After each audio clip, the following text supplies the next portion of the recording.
Hi guys, today we're going to be reacting to a McDonald's night shift narrated by Darkness Prevail. And I just decided to watch this. It's like the middle of the night. I don't know why I'm doing this, but screw it. 3, 2, 1, smell boy.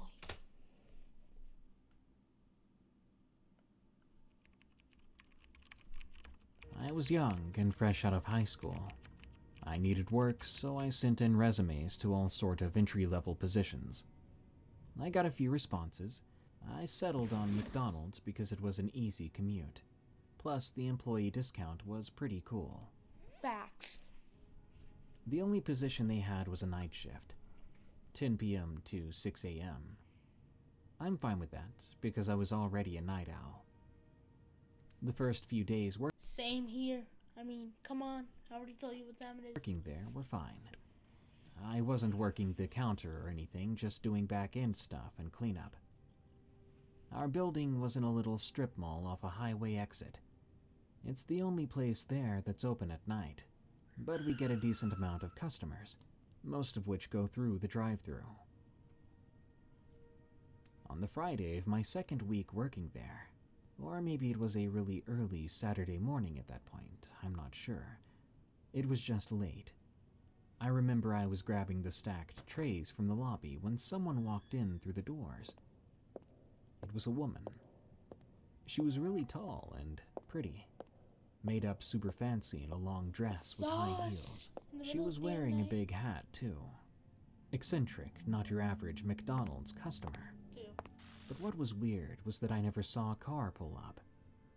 We have a full view of the parking lot from the window, but no car ever dropped her off. She must have walked here. I smiled at her as I walked by and headed behind the counter. I bent down to restack the trays below, expecting my coworker standing at the register to serve her. He didn't say anything though, and after I'd finished, I stood up to find out why the girl wasn't ordering anything. But she wasn't there when I looked up. I never heard the door open. She was just gone. That's weird. I asked the guy on the till where the girl went, and he replied, "Who?" I said the girl with the hat, and he just looked at me like I was dumb, telling me he had no clue who I was talking about. So I tried to rationalize it, deciding she had probably stepped in the door, took a look at our grubby menu, and left. But something was weird about the whole thing. It didn't really make sense why someone who looked and dressed like that would be at a random McDonald's in the middle of the night. Whatever. The shift went on normally for the next hour. Then I remember taking a break after cleaning the toilets. I sat down on a chair in the back near the kitchen when I heard heels clicking on the floor. It was quite audible, louder than if someone was just walking. It sounded like stomping, sort of. So I peer out into the lobby. My coworker was gone from the front. I figured he went to take his break. But you know who I do see? That same woman. Only this time someone was with her. A man. He wore a tuxedo with fancy black shoes. They were dancing together, like full-on ballroom dancing in the lobby, swinging back and forth. Hold up. I may have just figured out the whole story. Just maybe. But I'm not gonna say it. Till the end. You're just gonna have to believe me. It was the most bizarre thing I'd ever seen. I remember watching them for a bit, mesmerized, before I took my place behind the register. I said something along the lines of, can I help you? They both looked at me at the same time. As they stared, I felt a hand grab my shoulder with a firm grip.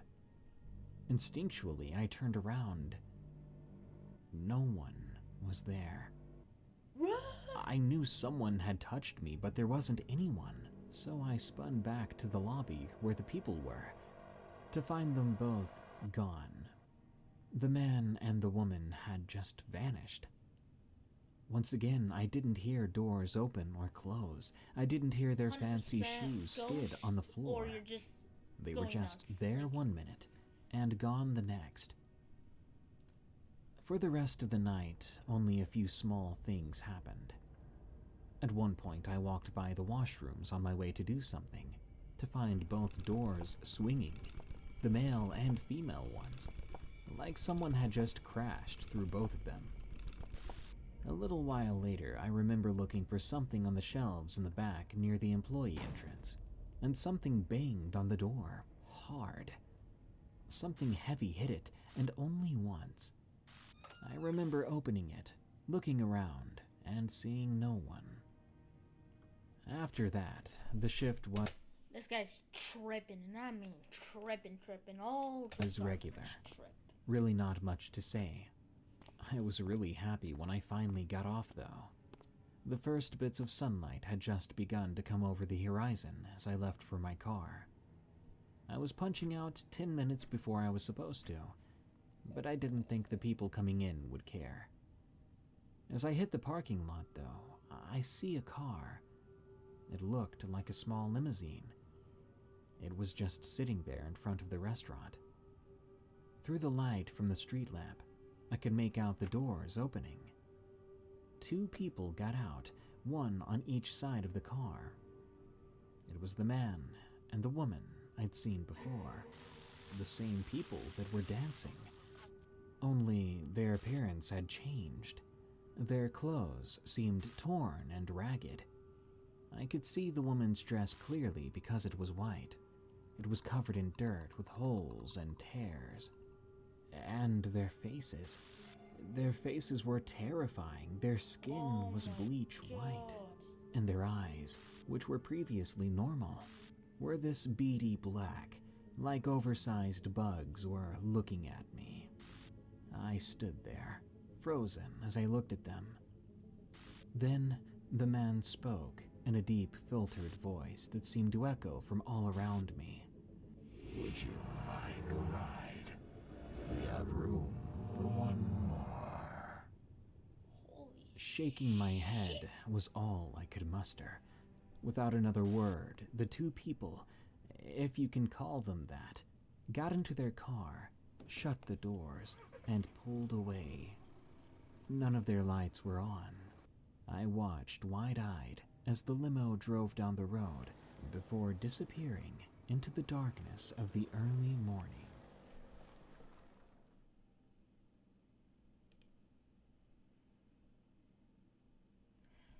Okay. Here is what I think. And this is really the reasonable side of this. Because, like, there's no real, like, explanation for it. Like, technically. Okay. So, back in the day, they used to have suits like that.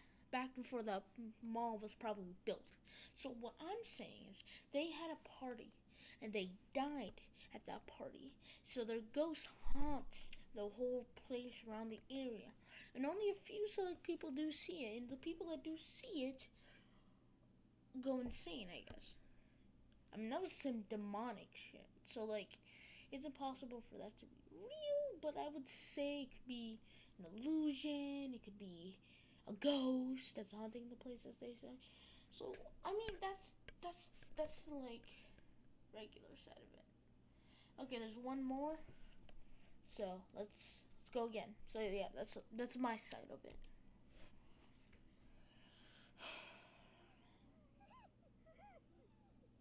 Someone terrible and stolen van. What the hell? Back in the late 90s, I used to have a serious drug problem. I was living in Las Vegas at the time, and after snorting my entire stash of coke, I would party, pass out, wake up, jack some cars, sell them, spend some money on food, and the rest would go to my dealer. And then I would snort again and repeat the entire process. One night in July, I broke into a panel van without windows. It was parked alone outside of a rat-infested motel.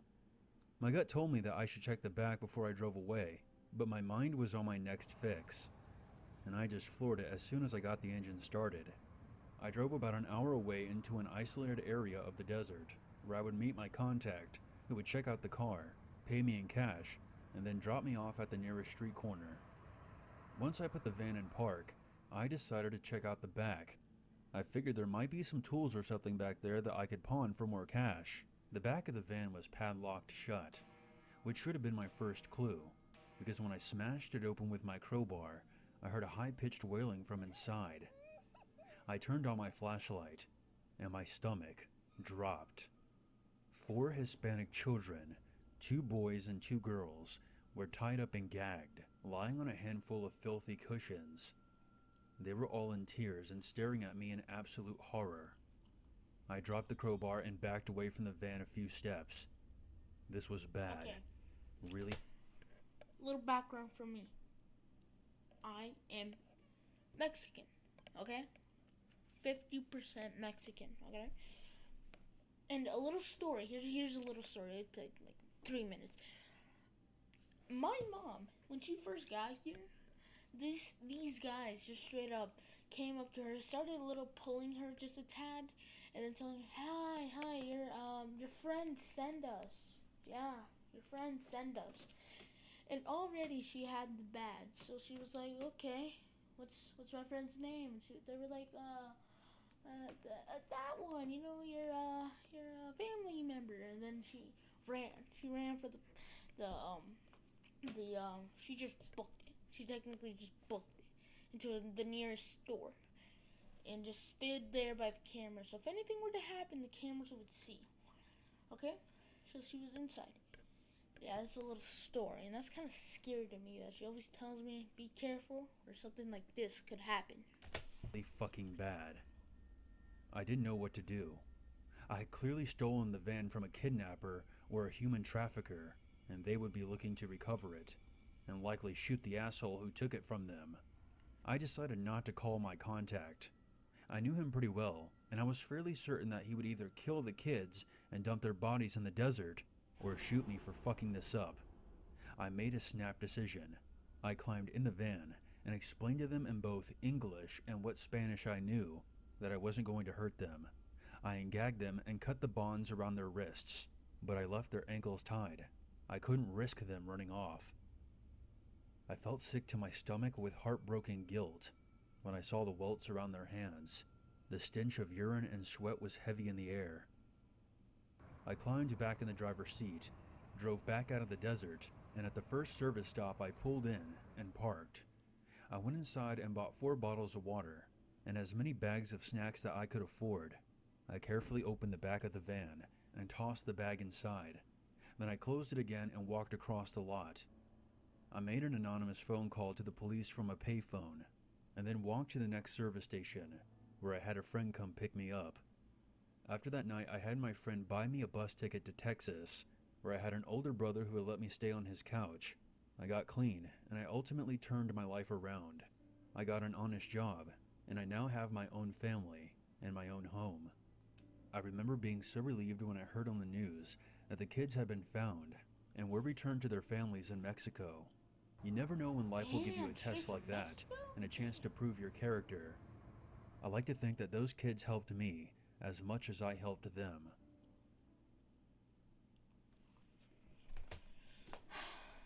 Oh yeah, and shout out to 1C Entertainment as well. Great animator. Okay? Second video I believe I watched from him. The other one that I watched, just watched it. So yeah. Straight from Mexico though? Damn. That's fucked up.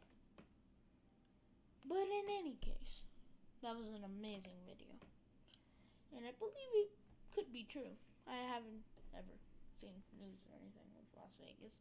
But man, that is kind of scary to think. But that's good, it happened in an okay ending, he got cleaned up, the children got back to their home, and that was a good ending. Okay. So this is usually where I end the video.